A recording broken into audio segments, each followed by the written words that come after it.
You're listening to the Youth Critic Podcast on KHZ Network. Find us on Facebook at DecibelUNG Radio and find us on Twitter at DecibelUNG. If you like this episode, please leave a like and comment on our iTunes page at KHZ Network. And now for the podcast.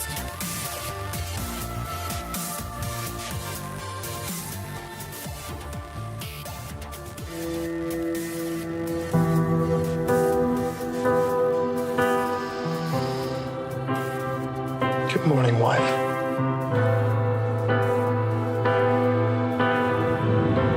Good morning, husband.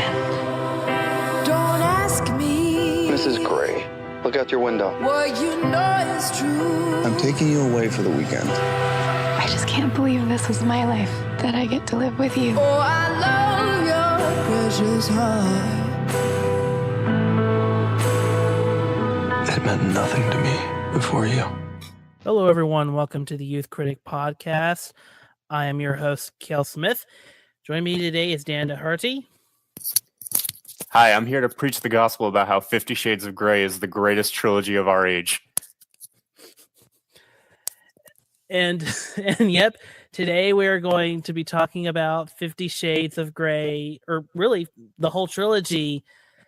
Again, I think a year ago when I talked to Patrick and Mike, I was very much like, I don't want to talk about these movies. I don't want to have any more to do with it. I don't care. I'm tired. I'm done. But, you know, fate and free movie passes have a way of convincing me otherwise. Yes, thank God for Movie Pass, because otherwise I would have been mad at myself for spending $11.70 on this. Well, actually, I got like an early screening pass to this, so but yeah, thank God for Movie Pass. And I did post a early review of it back on Thursday or Friday, and yeah, I didn't really like it, and I explained why. So Dan, why is 50 Shades Freed, or really the whole trilogy, good? Look, my girlfriend and I decided that for Valentine's weekend we were going to binge all three of these movies because neither of us had ever seen them. So we watched all of them. We were viewing them through a lens of just making fun of them, how over the top and cheesy they are. And I had a blast. These movies are so much fun to watch, to make fun of, because there's so much self-seriousness in this overtly corny, awful love dialogue. And I have nothing against Dakota Johnson or Jamie Dornan, because I'm sure they've been good in other projects. I think this is the only stuff I've seen either of them in. But they're so bad in these movies that you can't help but be in awe of how this plays out. And not so much the first one, because that one's just boring and kind of awkward. But once James Foley took over with the sequels, these movies became almost like Tommy Wiseau level entertainment, just from how incompetent they are, but how much fun they remain to watch. And I think the second one is still the most entertaining one, just because of the random past lover murder plot that comes up about 45 minutes in. They talk about it for 5 minutes and then it's dropped out of nowhere. But even so, 50 Shades Freed has some really, really top tier moments. Just one that I want to point out quickly. There's a part where Christian Grey himself comes home drunk, and it's after he finds out that Anastasia Steele is pregnant. So he puts his head under her shirt and says, "We have an intruder in the house." And I don't know what your audience did, but me and most of the other people in the theater were cackling. I think it was a stunned silence. Because earlier in the movie, they had that conversation about having a baby, and if Christian would ever want one, and of course he's like a hesitant yes, meaning that no. So of course she gets pregnant because she missed a birth control session, which is surprising to me because Christian controls every aspect of her life. So I was like, how did he miss this one? or just not deal with it at all? Like, how did this get overlooked? Yeah, This is a pretty important one. You would think that of all the stuff he's so controlling about, he would maybe keep an eye on this for how much sex they have and how important birth control is if you don't want babies, but you want to have a lot of sex. Yeah. Yeah. This is.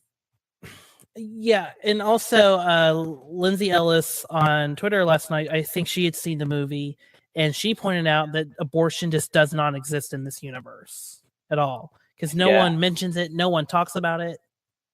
Nothing. Yeah. And it's just so, and you're watching, it's so clear they're not ready. Yeah.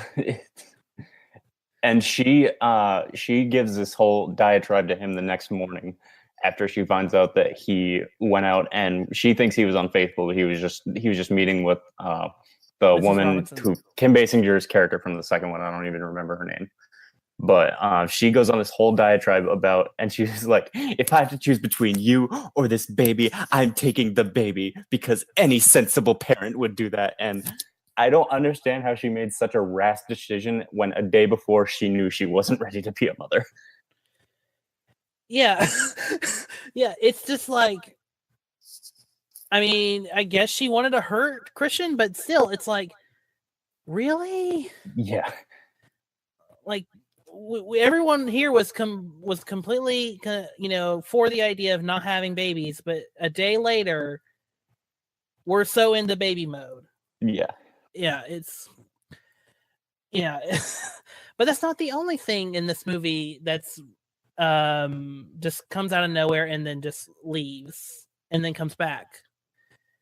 We still got Jack Hyde. Jack Hyde. Played by Smallville's Eric Johnson. That's who that was. I was trying to place his face the entire time, and I couldn't figure it out. Well, it's hard when he looks like a crack addict halfway through the movie. That's very true. He looks like a homeless Chris Pine throughout most of the runtime. Yeah, I think we have to, and we kind of have to say that it's the problem with Jack Hyde as a character is that he wants Christian's life, but he wants to destroy it too. And I'm still trying to wrap my head around Jack because he's so psychotic and in the most unrealistic way. Like, it's because he's a character, because he knows he's doing terrible things, but he wants revenge on Anna, but then he also wants revenge on Christian because they were foster brothers at one point. I don't know. Wait. Can I touch on that for a second? So Yeah. they very much establish that Jack Hyde is going after Christian Grey and has always hated him because he resents him because Christian was adopted and Jack Hyde wasn't. This movie is very much ripping off the third Austin Powers movie when you find out that Austin Powers and Dr. Evil are brothers. 50 Shades of Goldmember. That's the new title for this. I will refer to only as 50 Shades of Goldmember from here on in. Only thing that would have made that better is if Christian and Jack just hugged it out after everything. Put Mike Myers in these movies as Christian Grey, then I'd buy a ticket. Oh yeah, and then it would make all complete sense. But so the structure of this movie goes, because also we have to keep in mind the second one also had a structure where it was very repetitive in that the second one, and remind me if I'm missing a couple details, but they get back together, they have dinner, they screw, and then there's Bella Hawthorne's character comes up, and then Jack Hyde comes in, and then they screw, and then the structure goes all over again. Was that the structure of 2? That's the structure of 2, and 3 is essentially a hangout movie for about 80 minutes, and then the last 20 minutes are a kidnapping film. Yep. They and not only is it a hangout movie, but it has the best car chase scene in cinematic history. There's when she starts driving and he goes, Anna, why are you going so fast? She whips the wheel and goes, her, and there's a 3-second scene of her just doing that and making the goofiest face and noise. I don't know why they left that take in the movie. And it's like a love song that's played in the midst of this very high tension, or supposed to be high tension, car chase scene. And so since there's a romantic song, there's no tension at all. And on top of that, the scene ends with them screwing in the parking lot, in this very public parking lot. That was so funny. Oh my God. I forgot about that. Thank you for reminding me that happens. My whole theater just erupted in laughter because it was just so ridiculous. So Dan, we could talk all day about all the things that happen, all the funniest parts of 50 Shades Freed. By the way, we are spoiling the movie, but do you care? But Dan, I wanted to ask you, since you have seen all three movies, all of them, because I still haven't seen the second half of 50 Shades of Grey. Why do you think this franchise is so, I don't want to say cherished as much as, why do you think people are attracted to this franchise? There's two types of people who like this franchise. There's people who read the books and enjoyed them like unironically and were just waiting for them to come to the screen because they wanted to see some downtown pound town action. And then there's people like me who enjoy this to laugh at it for the smutty trash that it is. Even though the first one, it's hard to laugh at the first one, even as corny as it is, because it's almost like a weird sex dungeon horror movie. I compared it in my review for it the other night. I compared it to American Psycho and the romance elements of Attack of the Clones. That's how the first one plays out anyways. And then the second two are very much soap operas put on the big screen. And I think that's what draws most people to enjoy it, ironically, because I know a lot of people who've gone to these movies and have just eaten them up because they're so much fun to poke fun at. But I don't see this having this isn't even going to be like a Twilight where it has staying power about 5-10 years down the line. Everyone's going to very much forget about this franchise, but let's laugh at it while we can. Well, you brought up Twilight, and the thing about the Twilight movies is that at least those movies, they were somewhat well competently made, and they had a conflict, and they had a film structure to it. And I think that's kind of where I stopped kind of giving the franchise a pass, because at least Twilight's not a great franchise at all. Like, it's a very problematic franchise, thematically, character-wise, and also the what it thinks is a fantasy is also extremely problematic. But the thing about Twilight is that it's actually well made. Especially the Twilight movies are very formally impressive. They just have a lot of weird subtextual stuff that's very uncomfortable. Whereas 50 Shades of Grey is not well constructed in any of the three installments and has very much it's not even subtext. It's just pushing problematic ideas. Right. Yeah, and it's and that's kind of why I can't give it why I don't feel I should ever give this franchise any legitimacy, because or any credit, because there's just the problems they want us to bring up, whether it be from sexual harassment or how Christian treats Anna in the movies, and if that should be okay or not. Rather, even if it's dominant, even if it is maybe somewhat BDSM, then yeah, it's just text, and there's nothing interesting about it, and it doesn't want to say anything. It just brings up these ideas and then does nothing with them. It drops them just about as quickly as the conflicts. Yeah, no, I agree. There's a harmful kind of way that Christian is portrayed where they conflate being into BDSM with being an abusive person, which is not accurate to real life BDSM at all. so that kind of gives it the bad look. And there's plenty of stuff that you could look at in these movies that is just really should not be there and is very problematic. So yeah, I can see why you've refused to give it any entertainment value, even ironically. Mm-hmm. So I'm trying to beat my head over a little bit more because we've only been talking for like 10 minutes. And I'm already running out of things to say. So this, I don't know what else to say. All I have to say that we could probably start a conversation on is where does this go from here? Like, where does this franchise? Because I don't think it has staying power.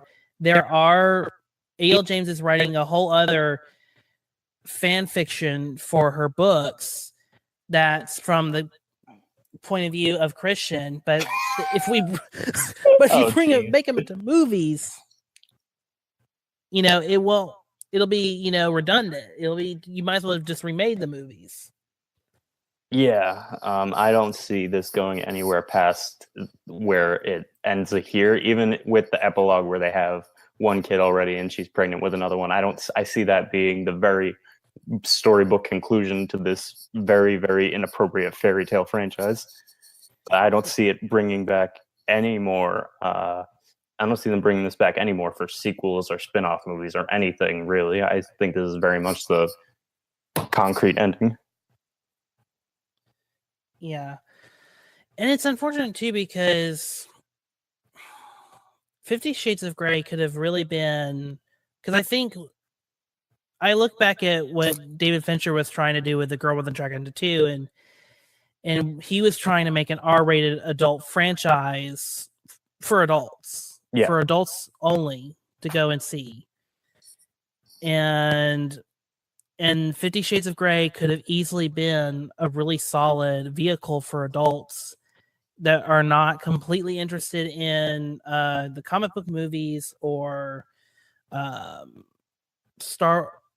into nerd geekdom. So for this to be kind of, the answer to getting more adult content, bigger budgeted adult content to people who are not into geekdom, it's a little sad because you're just like, that audience deserves more, but this is all we can give them. This is all. It's like those God's Not Dead movies or those Pure Flix movies where it's like the Christian audience deserves movies about their faith, but those movies are not good. No, they are not. So I hate it for the 50 Shades franchise, but this was not good. These actors will probably be in better things. Hopefully they'll have a good career like Robert Pattinson and Kristen Stewart have had. Hopefully. I could definitely see Dakota Johnson making it. I don't know about Jamie Dornan because he's very much a flatline. Whereas she gets better and more tolerable as these movies went on, he kind of just stays the same flatline, very not good. And maybe if he's got a good script and good director, he could surprise me in something else. But I don't see him having a Pattinson-style career reinvention. But I could definitely see. Have you ever seen A Bigger Splash by Luca Guadagnino? Because she's also in that, and I've heard she's very good in that. I have not seen Luca Guadagnino's A Bigger Splash, and I need to because I really like Call Me by Your Name. Yes, I did too. Give him the 50 Shades reboot. Yeah, and isn't his like not just Call Me by Your Name and A Bigger Splash, but I Am Love? Aren't they all about desires? Yes. So yeah, hand that franchise to him, or better yet, Angela Robinson. Yeah. Do you remember Professor Marston? Yes. Yeah, hand those two. Get those two in a room and let them figure out what to do with 50 Shades. But like I said, I don't. They kind of ruined the brand, or E.L. James herself has kind of ruined the brand because she is the one her having all the creative control was this franchise's biggest downfall, because if she was out of the writer's room and they gave it to people who understood how to make this like someone who like how Gone Girl was with Fincher, another David Fincher book to movie adaptation.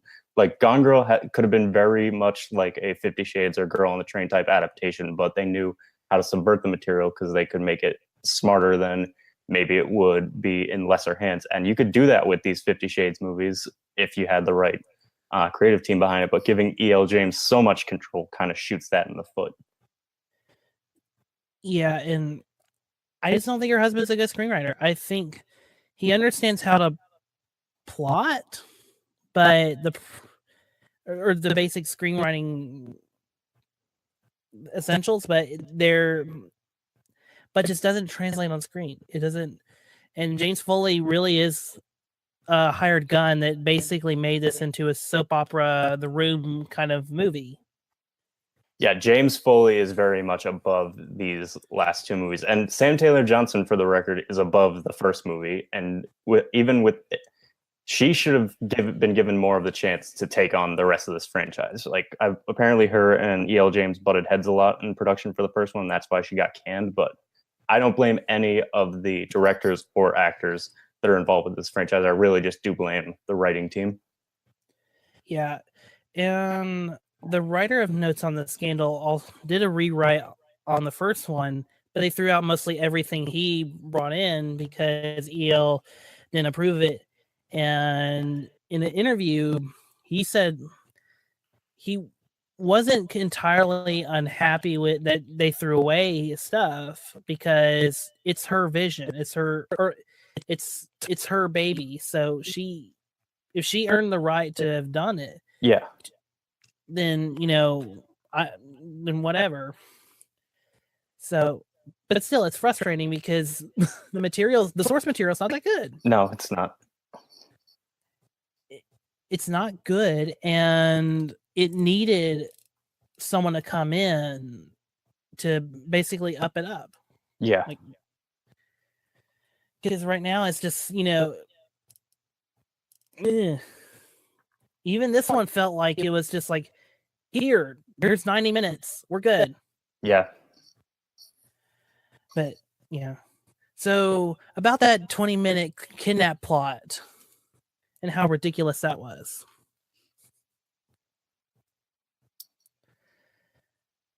And this will be kind of this will be one of our last things. So there's a kidnapping plot where Christian's sister is kidnapped, and Jack wants $5 million, even though it's like pocket change for these people, and like I can't get through it. It's just too silly. Yeah, it's really, really dumb. And the whole thing, it's like, why not just tell Christian what's going on? Even if, like, who is watching it? Jack is not this sophisticated. No, and it's not even like he's in a place where he's got cameras and wires on them. He has 2 cell phones that he uses to keep in touch with Anna. He doesn't have like wires in the bank or in their apartment with ways to listen in if she was to tell Christian. She could have told Christian what was going on and saved everyone the trouble of running around. And they probably could have got to save Christian's sister, whose name escapes me at the moment. But they could have.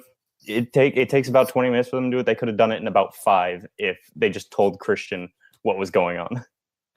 And what's funny is during the conversation when everything's kind of coming together for Christian, he's like, wait, why didn't no one tell me he made bail? Yeah. But 3 scenes earlier, Anna told him, or he knew. Just lazy screenwriting. Yeah. At least there's a nice honeymoon montage. So, is there any more we can say about the 50 Shades franchise? I've made all my points, so I think we could start wrapping up if we need to. Yeah, I think this podcast is just like this movie. We're just ready to wrap it up. Yeah. We're just Wrap it clawing up. towards that finish line. Yep. So, Dan, do you have any more final thoughts? All I can say is let it be done. Watch these movies as comedies. You'll get a kick out of them. Otherwise, avoid them at all costs. Good idea. All right. So, Dan, where can the good people find you? You can find me at Cashew, JULCE, on Twitter.com. It looks like cashew juice. I can promise that it's not that. Yeah, I was about to say, I can't believe someone took that already. Yeah. So you can find me on Twitter at MovieKale. You can also follow me on Twitter or at the Youth Critic. This is where I post updates on the podcast. And you can follow the channel that distributes this podcast at KHZ Network. Dan, thank you for coming on for this very short podcast over this franchise. Happy to be back. And we will see you and the listeners very soon.